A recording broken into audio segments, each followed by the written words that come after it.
Salut à tous, c'est Antoine Moreau. Si vous aimez les voitures, vous êtes au bon endroit. Continuez à regarder cette vidéo, on passe tout de suite au sujet du jour.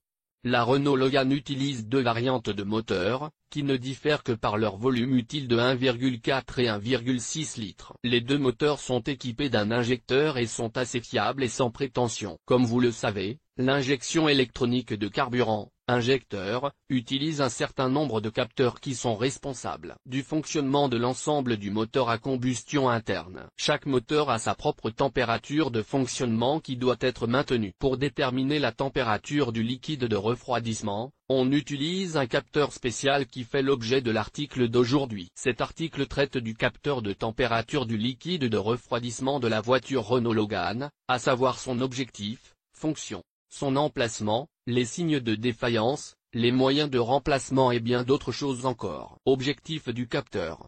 Le capteur de température du liquide de refroidissement est nécessaire pour déterminer la température du moteur. Il participe également à la formation du mélange de carburant et contient le ventilateur de refroidissement. Comme vous pouvez le constater, un si petit dispositif contient de nombreuses fonctions, mais en fait il ne fait que transmettre des données à l'unité de contrôle du moteur, où les données du capteur de température du liquide de refroidissement sont traitées. Des signaux sont envoyés au système électrique du moteur. Par exemple, lorsque la température du liquide de refroidissement atteint une température critique, l'écu signale au ventilateur de refroidissement du moteur de se mettre en marche. Lors du démarrage d'un moteur froid, l'écu signale qu'il faut créer un mélange de carburant plus riche, c'est-à-dire plus saturé en essence. L'action du capteur est perceptible lorsque la voiture est démarrée à froid, puis vous pouvez observer des vitesses de ralenti plus élevées. Cela est dû à la nécessité de chauffer le moteur et d'utiliser un mélange air-carburant plus riche. Construction du capteur.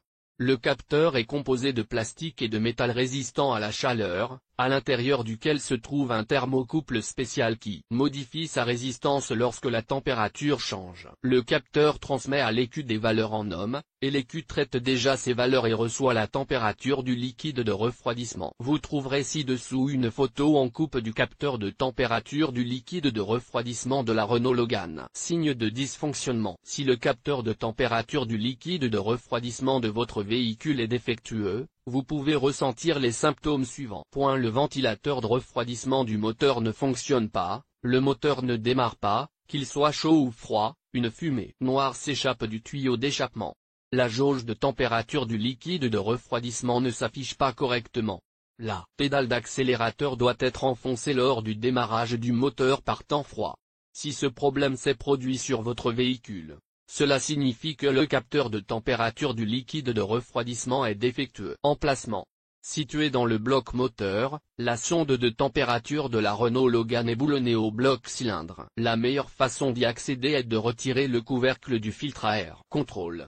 Le capteur peut être contrôlé à l'aide d'un équipement de diagnostic spécial, ou vous pouvez le faire vous-même avec un thermomètre, de l'eau bouillante et un multimètre ou un sèche-cheveux industriel. Vérification à l'aide d'un équipement. Il n'est pas nécessaire de démonter le capteur pour le contrôler de cette manière, car l'équipement de diagnostic se connecte au bus de diagnostic du véhicule et lie tous les capteurs du véhicule à partir de l'écu. L'inconvénient majeur de cette méthode est son coût, car presque personne ne possède d'équipement de diagnostic, de sorte que vous ne pouvez effectuer un diagnostic que dans une station-service, où cette procédure coûte environ 1000 roubles. Vous pouvez également acheter un scanner chinois Helm 327 et contrôler votre voiture avec contrôle à l'aide d'un sèche-cheveux ou d'eau bouillante. Cette vérification consiste à chauffer le capteur et à contrôler ses paramètres. Par exemple, à l'aide d'un sèche-cheveux, vous pouvez chauffer le capteur à une certaine température et surveiller la variation des relevés.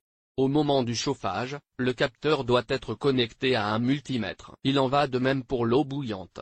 Placez le capteur dans de l'eau chaude et connectez-le à un multimètre, l'écran doit changer de résistance au fur et à mesure que le capteur chauffe. Remplacement du capteur. Le remplacement peut se faire de deux manières, avec ou sans vidange du liquide de refroidissement. Privilégiez la seconde méthode car elle est plus rapide. Le processus de remplacement commence maintenant. Attention! Le remplacement doit être effectué sur un moteur refroidi afin d'éviter l'épuisement du liquide de refroidissement. Le remplacement doit être effectué sur un moteur refroidi pour éviter de brûler le liquide de refroidissement. Immédiatement après avoir retiré le capteur, bouchez le trou avec votre doigt. Retirez le tuyau du filtre à air. Remontez ensuite le tout dans l'ordre inverse et n'oubliez pas de remettre le liquide de refroidissement au niveau requis. Préparez le deuxième capteur et installez-le rapidement à la place de l'ancien, en veillant à renverser le moins de liquide de refroidissement possible.